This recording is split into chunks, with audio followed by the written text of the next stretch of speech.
Welcome, everyone. I am so excited to be with you today. It is our very first Moreland Meet. And you'll notice that the title of our event is a meet, not just a webinar. And as such, we are in a Zoom meeting, not in a webinar, such that we can see each other, we can communicate, and we can use the chat space as a collaborative group.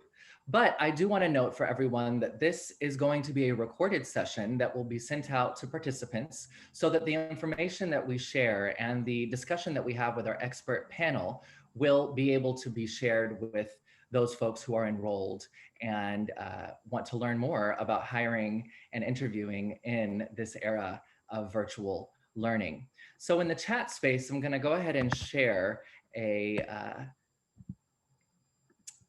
brief agenda that will help us to guide our conversation. We're going to have a brief welcome, and then we're going to have a quick introduction by the president of Moreland University, and then we'll dig right into the questions that you all have submitted.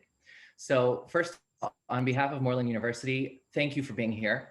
Thank you for participating and showing interest in the important changes that have occurred in the field of education, all the way to the process of getting a job, not just in the process of teaching and learning, but also how we are becoming teachers and getting positions in different districts around the world.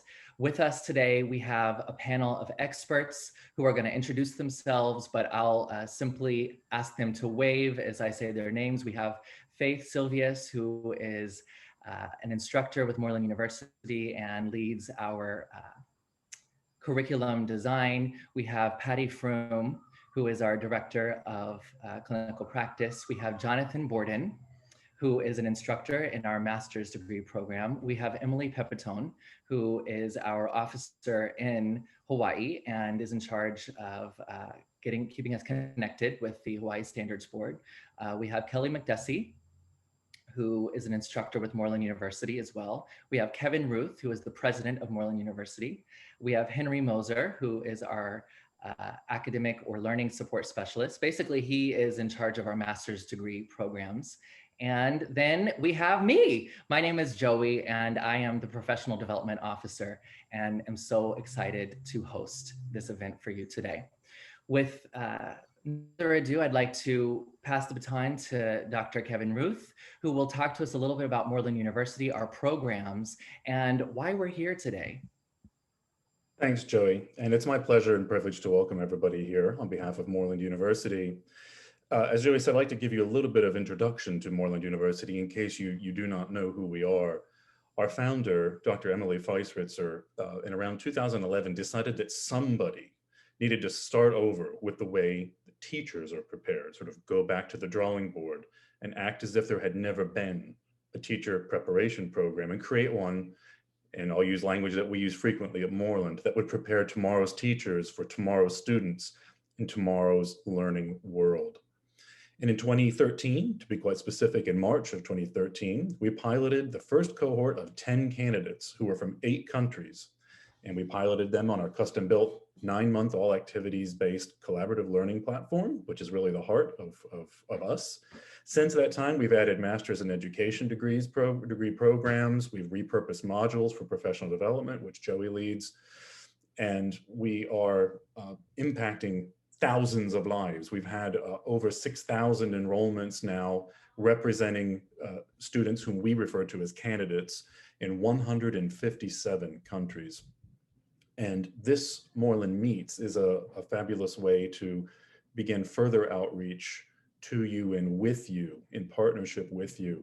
And I'm really excited about this particular topic, hiring and interviewing, as we consider where we've been with COVID-19 and this entire global pandemic, and as we begin to come out of it, probably in fits and starts, and this could go on for a little while, how should we think about this process if we are the ones being interviewed as teachers? And then from the hiring side, what are people looking for? If you're a teacher, how might you anticipate that? So I'm just as excited as everybody else to see what the expert panel will share this evening. But again, on behalf of the university and our founder, Dr. Emily Feiswitzer, welcome and enjoy the evening. Thank you so much, Kevin. So we're going to dive right into the questions that have been submitted by the registrants for this webinar. And the format of our Moreland Meet will be that we will have 3 rounds of discussion. I've asked each of our panelists to try and limit their responses to 2 to 3 minutes each, such that we can have a chance to hear from each of them. Now, the panelists who will speak are actually Faith, Patty, Jonathan, Kelly, and Henry. Emily Pepitone, who represents our Hawaii outreach, will be participating to answer questions at the end of our webinar as it relates to getting hired in Hawaii. For each of the rounds of questions, we'll start with an introduction or an opening statement from each of our panelists, and then they can respond to one another and respond to your questions, those of you who are here with us live. For those of you who are watching this and are reviewing it as a recording, please feel free to send us an email at pd@moreland.edu. That's P as in professional, D as in development, at moreland.edu. And any questions that you might have that we have not addressed here, I'll be sure to forward it right along so you'll get responses. So starting with our very first round, the question that is going to start us off is in the chat space. It says, what characterizes the future of hiring and interviewing in education in a post-pandemic world? How can teachers be successful in seeking employment within the hybrid learning environment? So I'd like to ask Faith, in the order in which I see you on my screen, I'm going to call on you. Faith, if you wouldn't mind starting us out, you can introduce yourself, what brings you to this panel, and how do you characterize the future of hiring and interviewing? Okay, so I am a district administrator. I help do the hiring for K-8 charter schools in Arizona. And there are a lot of things that have changed in this post-pandemic world. And one of those things is hiring teachers. And one of the things that I have noticed the most is that what a teacher presents to us ahead of time is making much more of an impact on whether or not we're going to actually bring them in for an interview. So having the right resume, having that e-portfolio, having something that sets you apart before you ever step foot in the door is what is going to help you get that teaching job in this post-pandemic world. So you have to ask yourself, who am I as an educator? And how can I highlight that to potential employers in the future? And one of the things that we do at Moreland is we have all of our candidates create an e-portfolio throughout their learning process. So one of the things that I would encourage everyone to do is create an e-portfolio that not only highlights who you are as an educator, but shows what you're capable of in the classroom.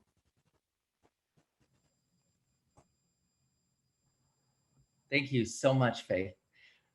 Patty. Hi, y'all. I'm Patty Froome. I have a background of 14 years as an elementary school principal, and during that time, I paper screened the applications.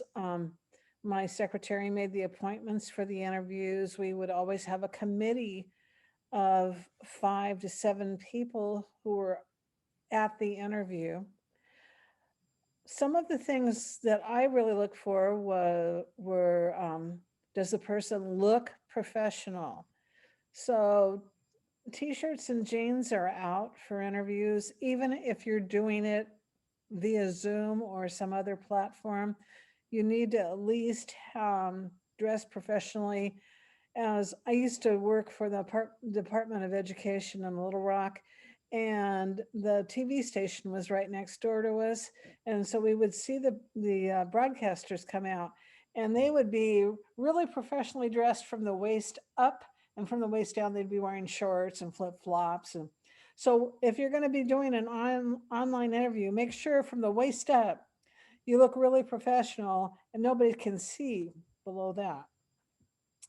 Okay, make sure that you have researched the school, know something about it, be prepared to ask a question at the end when they say, are there any questions? If there's something that wasn't covered in the interview, then ask it, but don't ask about salary and wages or benefits.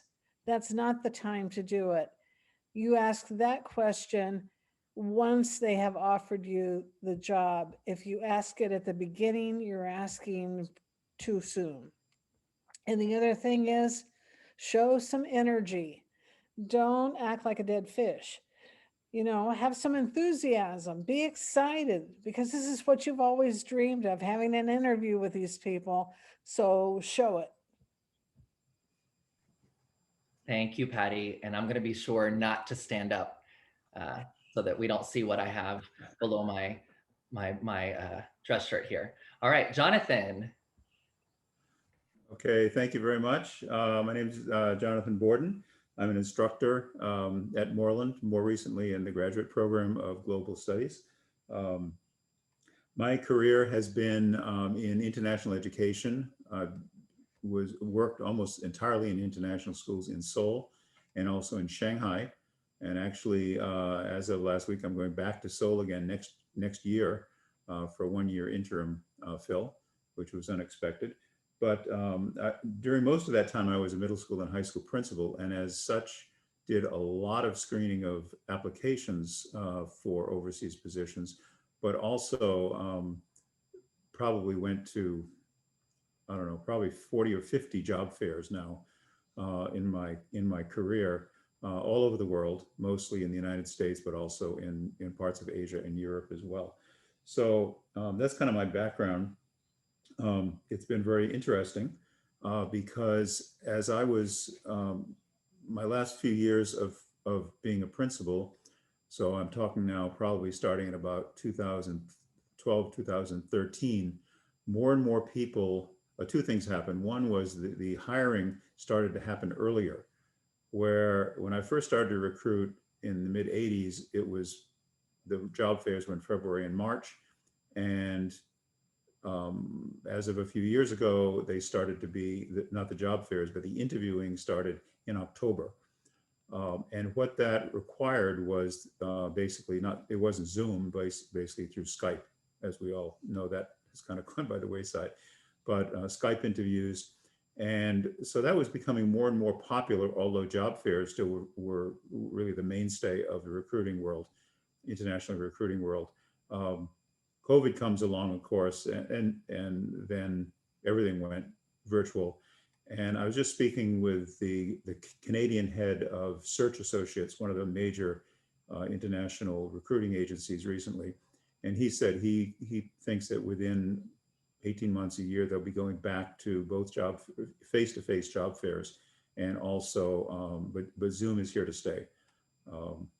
So it's going to be a hybrid model there. I think in terms of my suggestions for questions in an international interview, ask about the kids. Every school is different. Don't assume that just because the school is in China that all the kids are Chinese or all the kids in Korea are Koreans. It's not true. So ask about the students. That really impresses administrators. It always impressed me when someone says, "Tell me about your students," because that shows that they're not there just for the job. They're there to serve students.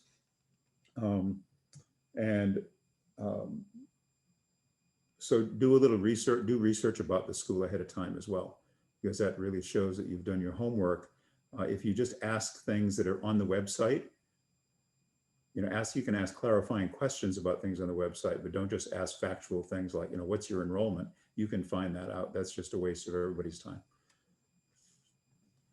All right, thank you, Jonathan. And I'm already hearing between our first 3 comments from our panelists, some things in common, such as doing your research, asking the right questions, and being professional. Let's hear from Kelly Mcdessey. Kelly, could you share with us your perspective? Okay, sure. My name is Kelly Mcdessey, and I have been in international education exclusively for the past 30 years, and I'm located in South America, and I was the head of the American school in Guyana for 10 years before I retired. And I want to give a special hello to Margreta. I'm an educational consultant, and I recognize her from Suriname, where I served as a consultant at Suriname International School, and I remember her so well because she was such a standout teacher. So hi, Margreta. I don't want to say the same things that everyone else said, but I concur with all that they said. But in particular for international education, definitely you need to do a little research. You need to know about the country that you're interviewing for, and do a little research about the school, because I tell you what the interviewer is looking for is a good fit, because anybody who has been ahead of an international school has had the most unfortunate experience of investing considerable money. Jonathan's smiling because we've all had this unfortunate experience, but investing considerable money in bringing what we think is a great candidate to our country and to our school, and within 6 months, for whatever reason, that person is not a good fit, and that person might have been a great fit for a different country or a different setting.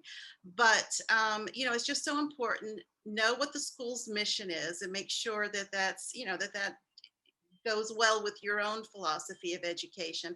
Understand the culture. I sort of, if I sat down with somebody and, and I said, ask them what they know about Guyana, and they said, oh, well, at least I know it's in Africa. I was like, so I just knew that person didn't really know, what they were just looking for a job, any job. And that's great. And we all have to start off somewhere, but don't waste your time and someone else's time interviewing for a place that's going to be a really bad fit for you. So at least know something about the country, about the school, and as I can't remember who said it, but one of our panelists said, always ask about the students. And that's what you want to demonstrate more than anything else, is your commitment to students, because that's what it's all about. It's all about the students and their success. And so that is what you want to put across, is that's what you're interested in more than anything.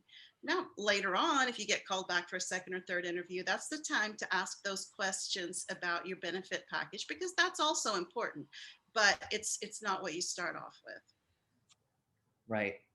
And I want to note for everyone that one of the unique parts of Kelly's response is this notion of multicultural awareness and being informed about the location of the school, the culture of that area and region. And for those of us who are interested in Hawaii, for instance, because I know we have quite a few folks who are going to attend a virtual hiring fair, I think it's critically important that you understand Hawaiian culture and language and history if you're planning to work in a Hawaiian school. And for those of you who are just joining us, we will dive more deeply into the topic of hiring in Hawaii at the end of our session. But for now, we're going to continue with Henry Moser, who's going to talk to us in general about this question: what characterizes the future of hiring and interviewing in education in a post-pandemic world? Hi, everybody. What I do, I have similar experience to the other panelists in terms of hiring it through K-12, but I also right now, I actually hire the instructors at Moreland. The individuals who are going to be the instructors and teach the courses. So I'd like to kind of maybe discuss some of the nuts and bolts of this, distance application. But before I do that, I want to talk about the ePortfolio piece real quick. This is key, okay? And the components of the ePortfolio, you think about you having your teaching, your philosophy statement in there, maybe your letters of reference, etc. But what you really want to have very accessible, because you're going to give them a link and you don't want them to have to, to spend a lot of time searching through things. You want to have very obvious a demonstration teach, a video of you teaching, you teaching to a whole group or you teaching to a small group. I can hit that video. I can watch that thing for 2 minutes and I have a pretty good idea whether or not I want to go to the next step with this individual, okay? So have that readily accessible for these people when they're going through those pieces. And speaking of that, I actually think, and I kind of agree with what Jonathan's saying a little bit in terms of the future. I think a couple of years from now, it's we're going to kind of go back to the way it was in terms of, a lot of in-person interviewing, and a lot of that stuff is going to happen more traditional. However, no longer is anybody going to be flying for interviews. It's all going to be Zoom. It's all going to be this way. And no longer are we going to be sending resumes to people. It's what I would say is, think about your interactions with the hiring manager initially. Okay. Your emails, they have to be professional. All right. Your email address has to be, somewhat responsible, not obnoxious. And then the emails that you send to the people, you can't be really giving them more work to do. All right.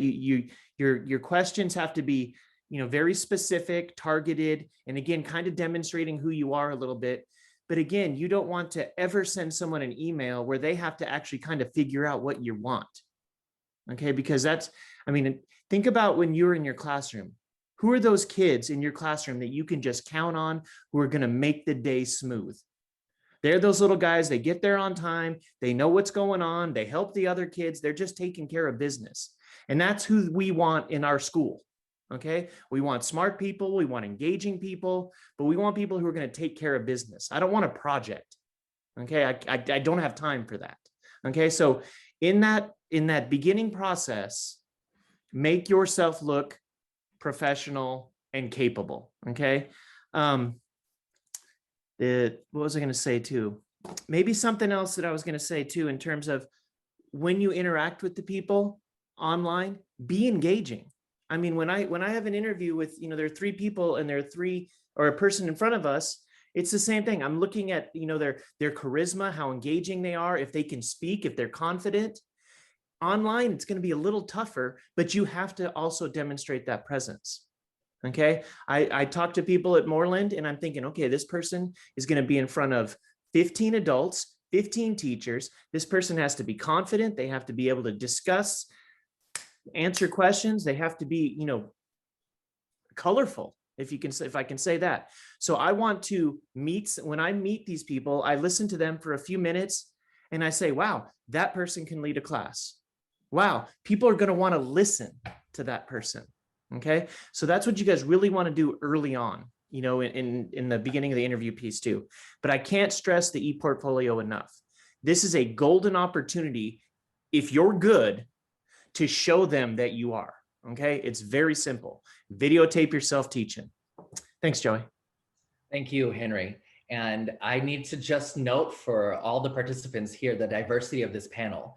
We have international K-12 administration and teachers here. We have charter network, national, in the United States, administrators and teachers here. And we have higher education administration here. So this is a great opportunity for you to not only listen in, to glean lots from the comments from our expert panel, which includes Faith, Patty, Jonathan, Kelly, and Henry, but also to use the chat space to include any additional questions that may come up for you. And feel free to put those in the chat space as we continue through the conversations, and I will use them to help orient the discussion.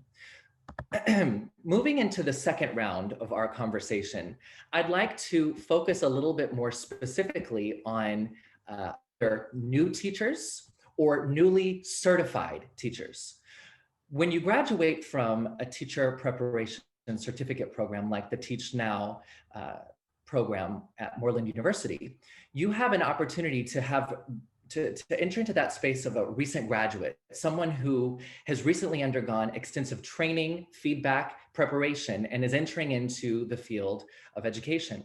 Now, maybe you have years of teaching experience, or maybe you are a teacher.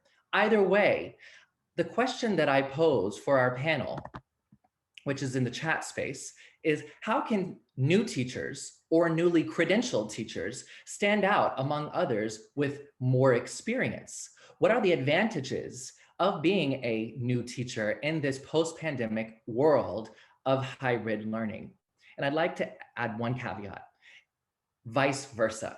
What are the advantages maybe of not being a new teacher, but of being a veteran teacher in this period, this post-pandemic world of hybrid learning? We're gonna actually start this time with Henry. So Henry, we'll start with you and then we're gonna go backwards through. 3 minutes on the clock, here we go. Okay, so I'll start and completely contradict what I just said. I said that we don't want projects, right? Administrators love new teachers, okay? New teachers bring so much new information to the school. They're learning, the learning is live. And new teachers are very flexible in terms of what they're willing to try. Advice I'd give you guys in interviews as new teachers is to be very specific with some of the newer innovative teaching strategies. Talk about project-based learning, talk about differentiated instruction, talk about how you implement technology, in the classroom, and evidence, what do you call it? Evidence-based instruction. What am I trying to say? Data-based instruction. Data-based instruction. So, how the data is driving, how assessment is driving how you teach.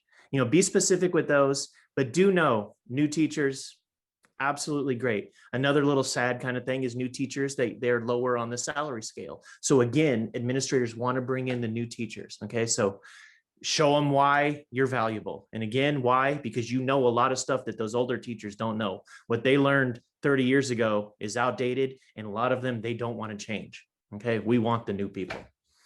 All right, contradicting.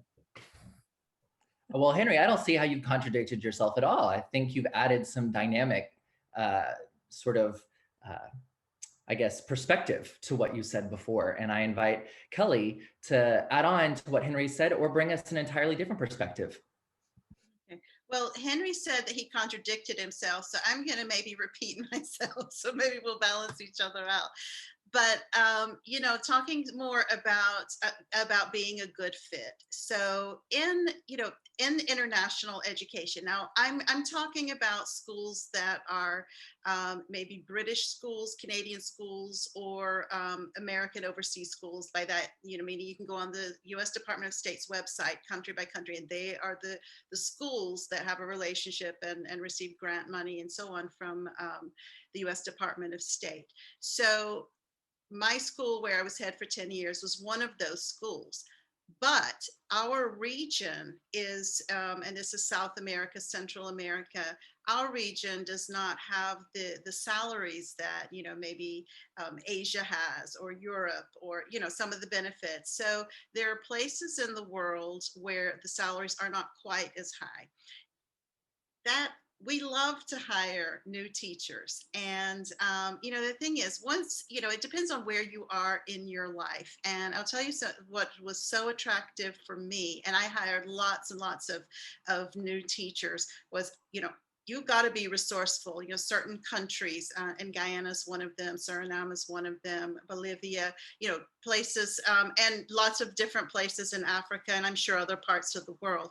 But you got to be a little bit rugged, a little bit resourceful. You're not going to get to go to the symphony or anything like that, but you will get to go backpacking in the rainforest and have some really cool adventures of that sort. So our locations are just perfect for people who don't have children yet, and really want an adventure and to build experience. They come in with really young people tend to be digital natives, right? So you come in with all these great tech skills, and then if you come in and you're also very resourceful, you just fit here so perfectly. Now, somebody who has maybe 3 or 4 children, they're going to need to go somewhere where they're going to have to go after the big bucks. But there are other places that you can get in, and you can work there for maybe 3 years, and then you're building your resume, and and then you're more attractive to schools where Dr. Ruth used to work, right? Or in South Korea, you're more attractive to those big money schools in the world. So, just think about that.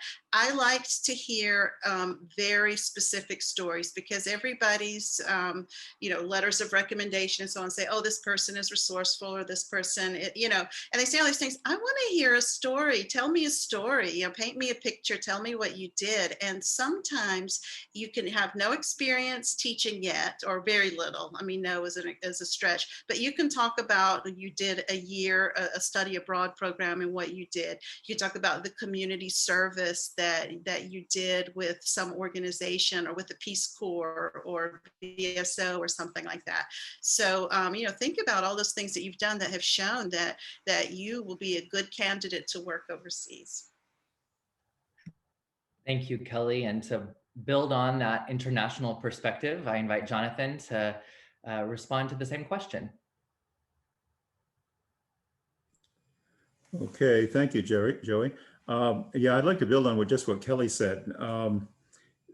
the world is a big world. Some people focus on a particular country, say, I want to go over to school and I want to go overseas. And because I had a great teacher who was from, you know, Guyana, or a great teacher who was from China or wherever, that's where I want to go. There are 200 and some countries in the world, most of which have international school of some type in their capital city and other cities as well. So don't limit yourself just to where you want to go, because once you've got international experience, that's currency in other international schools in terms of getting a job. Because there are certain characteristics about working in international school which are common across the board, even though the environment's different, the culture is different, the kids are different, the pay scale is different. Working in international school is its own type of experience. Having said that you shouldn't limit yourself, don't also get discouraged if you find out that you can't get a visa. But the school will tell you right up front, and they'll ask, do you have 2 years of full-time teaching experience? In China, do you have 5 years of full-time teaching experience?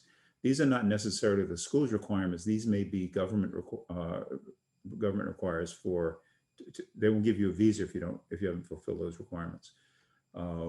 So again, don't be discouraged in that way, but don't narrow yourself too much as also. A little bit about, you know, the young, exciting teacher. I always shied away from what we call the sandals and t-shirt crowd. The teachers who would kind of roam the world with a backpack and say, I'll just support myself by teaching wherever I go, because those people are here today and gone tomorrow. And this may be, it definitely is an overgeneralization, but they're really not there for the teaching. They're there to have a good time. As I look at the screen here, none of you are, you know, 23 years old and ready to have a good time and spend the night every night in the bar. You're mature people, and that's what principals are looking for. They're looking for people with new skills, up-to-date skills, but who have maturity and have their feet on the ground and are not just there for a good time, because often those teachers are projects, sometimes starting in the police station. And I've been there as well. And now Kelly's smiling. So those are just some suggestions. In your interview, try to stay away from too much jargon, and in your references or your introductory letter. When I read a letter, of a personal statement, it's called usually, and it's so full of, you know, I want to go overseas because I love cultures and I want to immerse myself in the culture and grow culturally. That's all may be true, but after a while, it just becomes put it in your own words and say why you'd like to go overseas, not because, you know, you were inspired to go overseas and save the world, but because you had a 5th grade teacher who really led you to do that. Talk about the new strategies that you know. You know, when I having taught in both the certificate program and also master's program at Moreland, when I was teaching and looking at the syllabus in the teacher prep program, I thought, man, I wish I'd been trained in this way, because I was trained 40 years ago. And believe me, we didn't learn the practical skills that Moreland teaches. And you need to highlight that. And that's really your calling card when applying for a job. Thanks, Jonathan. And again, sort of connecting these dots, I'm hearing authenticity is important, being authentic, professionalism is important, and being student-centered in your speaking, talking about students as really the fundamental reason for which you have applied for this job, to support student achievement. Patty, bring it back home. Talk a little bit about how this applies to those teachers applying in the United States. You'll have to unmute.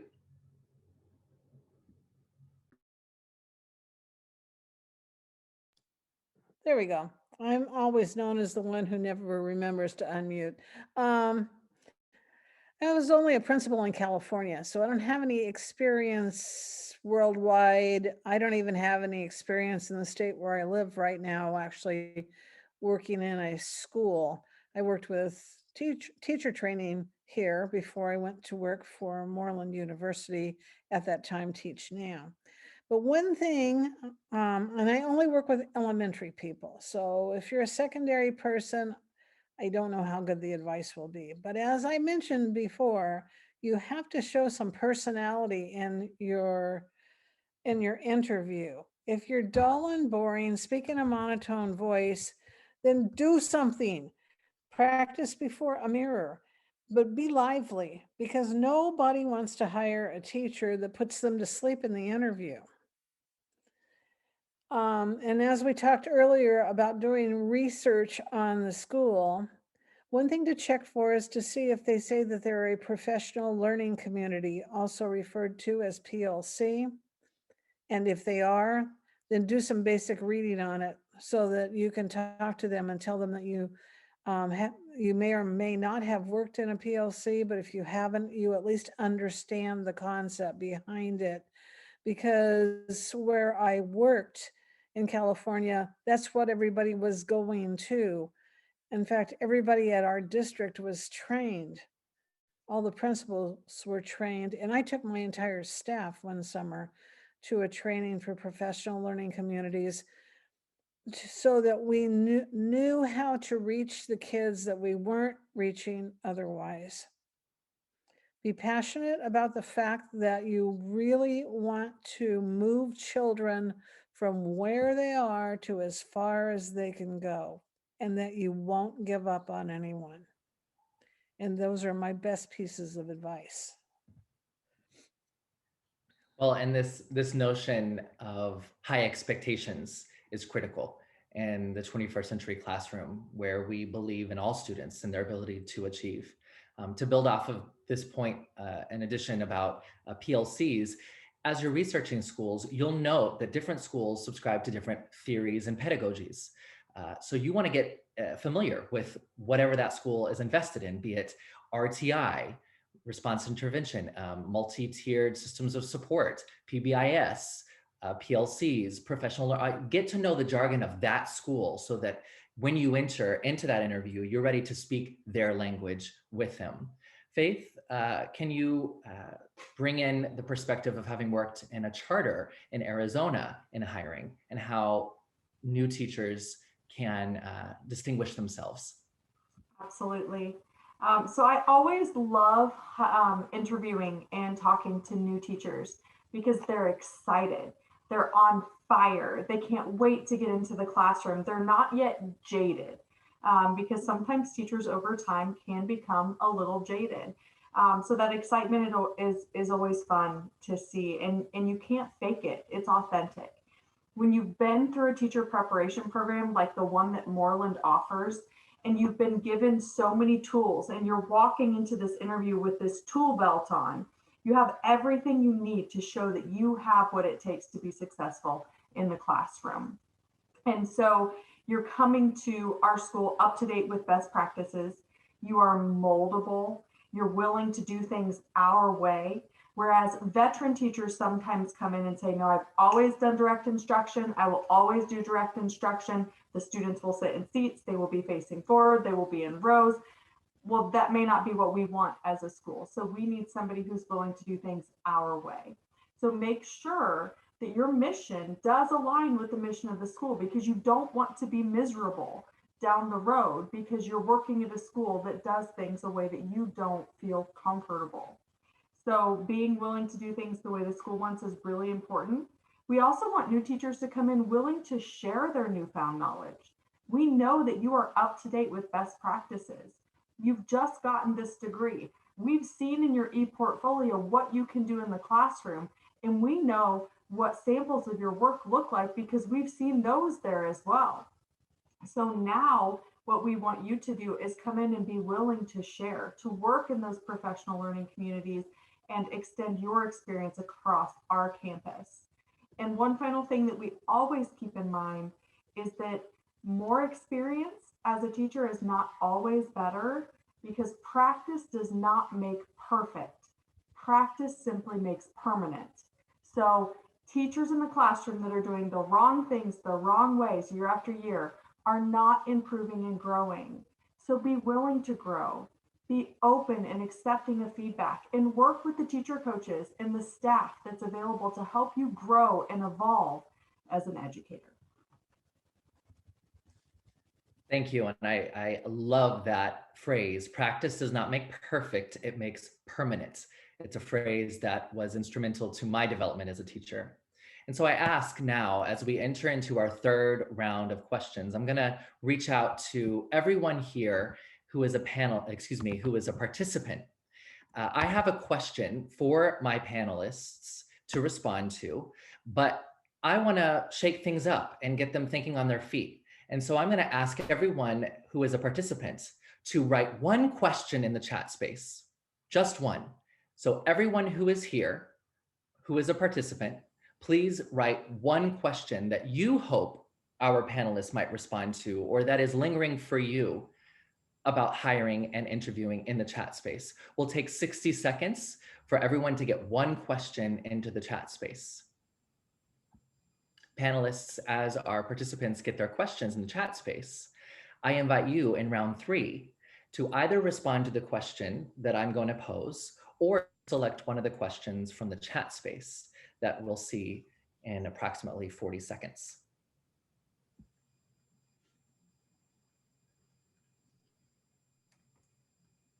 Thank you, Wonji and Choi.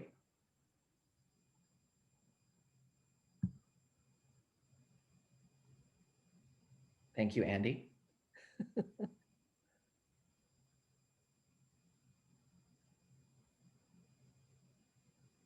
I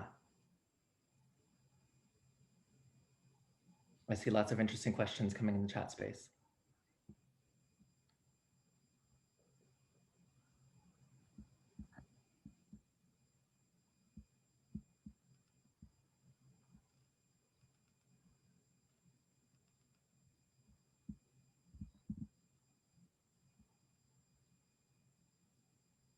Take about 10 more seconds to get your question into the chat space. And I'm going to now pose the pre-prepared question from the responses to our registration. So the question that I have given our panelists in advance is, if asked in an interview, how might teachers speak about challenging or negative situations, including student behavior, difficult interactions with families, conflicts with colleagues, etc., in an effective and impactful way? You will be asked about negative situations. It's a part of almost every interview I've ever had. They will ask you, how would you handle such and such a situation? So the question to the panel is either the one that I have posed or any of the other questions in the chat space that you would like to respond to. And rather than have me call on you, I'm going to invite the panelists to self-select who's going to go first, since I am switching things up. So I'll mute myself and panelists. Whoever is feeling driven, go ahead and unmute, and you can respond for 3 minutes to the question of your choosing. Joey, I think that if I was asked in an interview about a negative situation, I'd find a way to pose a positive response. You don't want to get sucked down the negative rabbit hole. Because the last thing a principal or a team wants is someone who always has a negative outlook on everything. So if you can turn that situation into more of a positive way, maybe there is a family that's known to be difficult to work with at the school, but you reach out to them in a positive way at the very beginning of the year and invite them to meet with you at a coffee shop in town, because a lot of people are afraid to go back to school. They did not have good experiences in school, and it's the last place they want to be. But meet them somewhere where you can have a conversation. Let them know that you are there for their child, that you want to have communication with them, and just take it an extra step. Then I think a lot of times what happens when you build that connection is the problem starts to ease away. So don't get sucked into negativity It's the worst thing that can happen to you when you're a new teacher. Thank you, Patty. Yeah, I agree with Patty, and I think, and maybe this is just common sense, but you know, one of the worst things you can do in an interview is say negative things about a place that you've worked before. So, you know, you do want to share examples of how you've taken a challenging situation and how you've handled that, and you know, whether that was you know, a discipline issue with a child, or it's usually challenging parents, you know, that's usually the issue. And you do want to do that, but you know, you need to do it without you know, without saying negative things about anyone. And you know, just be sure to stay focused on discussing the issue and how you optimized it and how you reframed it. I used to give teachers in workshops, I used to go to the dollar store and get these, you know, dollar store sunglasses, and I would give it to them. And when I was doing workshops, actually, I think Mcdessey might have gotten a pair for me. And you know, it's like, reframe it. And we would take challenging situations and say, you know, how can you reframe it? And you know, so even something as simple, I was working with someone today who was saying, you know, I have such a hard time confronting these problems. And I said, well, first of all, just ditch the word confront and change it to address, and say, you know, okay, you know, do you get anxiety about addressing things? So just talk about how you've taken things that are challenging and how you've looked for the positive, made a connection with the person, focused on the issue instead of turning against someone. And you know, so, but just be really careful not to say negative things about anyone you've worked with before. I like Joey, that. can I follow up on that? Joey, can I follow up on that and also answer another question on the screen here? Absolutely, what Kelly said is absolutely right. If I'm interviewing teachers and they start to tell me about how bad the previous principal was, and the one before that was even worse, and I wouldn't, you know, you couldn't believe how terrible somebody else was, I say, thank you very much, you know, and we call it the gong show. You can drop through the floor, is okay, it's fine with me. Because you know, if someone's that unhappy where they've been in many places, they're going to be unhappy in your school as well, and you're going to be the one that they complain about next. So just really be careful about doing that. I'd like to respond to a really practical question that Mr. Che asked, and Joey, I'm sorry, it's not Choi, it's Che, but am I correct? And his question is, you want to just read your question for me, Mr. Che? Okay, well, my question is that, where was it? Oh no. I said, do schools hire people from all around the world? Because I'm an international teacher. I mean, I was born and raised in Korea. So I have a little bit of a concern that maybe American principals would like to hire some people from not American territory or like states. You know what I'm saying? Yeah, that's a great question. In fact, that was the topic of a question of one of the capstone Moreland capstone projects that I just finished correcting with my group, was about actually it was about discrimination in schools in Asia against Asian second language English teachers. And my response has always been, no matter where we go, we're going to have people who have some reason they don't want to hire us for whatever reason. We just have to live with that. In the case of, do schools hire people from around the world? Absolutely, yes. In fact, one of the things that schools want is diversity. And because, at least in the North American teaching pool, we have a lot of Caucasian people and not so many people who aren't Caucasian. If your English is, your written English is very good, your spoken English is good, if kids can understand you, then personality is a whole lot more important than whether or not you have an accent or not. Now, if you go looking for a job in a school which primarily teaches native kids, for instance, in your case, Mr. Che, if you went to Korea, to a school which primarily was teaching Korean kids English, probably there is a prejudice in favor of a Caucasian, what they would say, a real American speaker, which is unfair, but that's the way it is. And I think you know what I'm talking about there. But yeah, don't cross anything off your list. The more reputable the school is, the more they're going to want to have a variety of teachers from a variety of backgrounds. But again, the English has to be good at a good level. And also the teaching style should be one which fits in with the school. I think was it Faith, you were mentioning that earlier, where if I have a teacher who immediately talks about how proud they are of all of their lectures, which they have refined over the years, and how they, you know, all of my students pay attention and take great notes from my lectures. Well, sorry, I'm not going to hire them, because that's not the kind of teacher they want. I don't care what their accent is. So anyway, that's my answer. So the answer to your question is kind of, well, it sort of depends, which is not too helpful. I'd be happy to talk to you personally about this afterwards if you want to just bounce some ideas off me specifically. That's terrific, Jonathan. And Yep. Andy, I want to ask Andy, were you in the research program at Moreland a couple of years ago? Yeah, you were my instructor at the time. I joined the November 2019 course, and I got a certificate. I succeeded. Congrats, Andy. Thank you. Yeah, I still remember Andy's research study. In terms of this question, classroom management, it's what it's all about.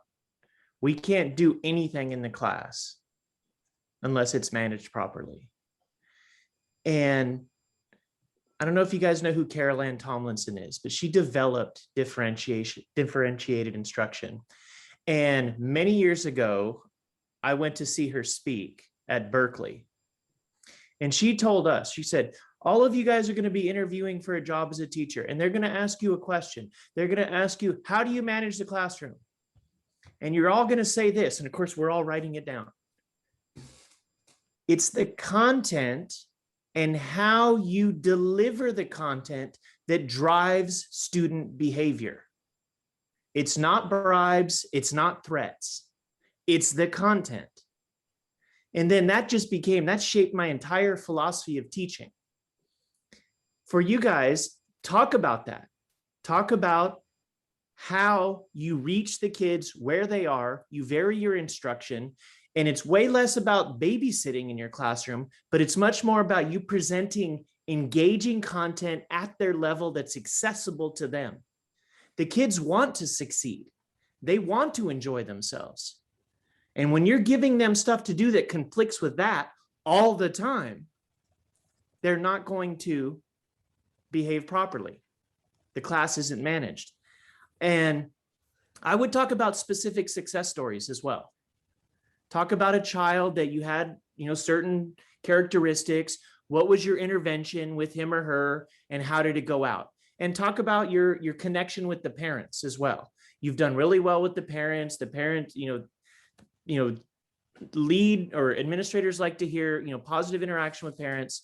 But I would just say, think about classroom management, how the most important part of the day, and you're going to be spinning your wheels all the time in the classroom if you're continually threatening and bribing the kids.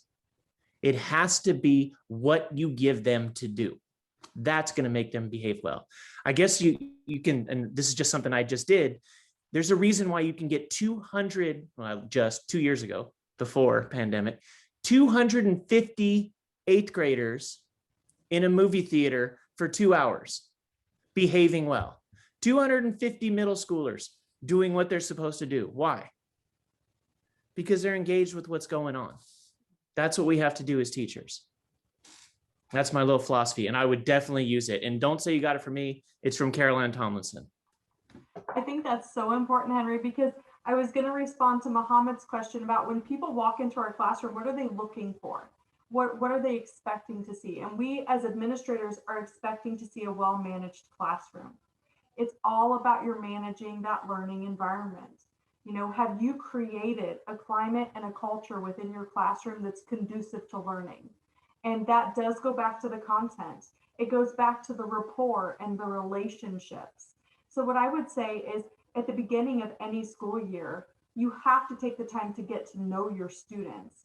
And you have to let your interviewer understand that you get it.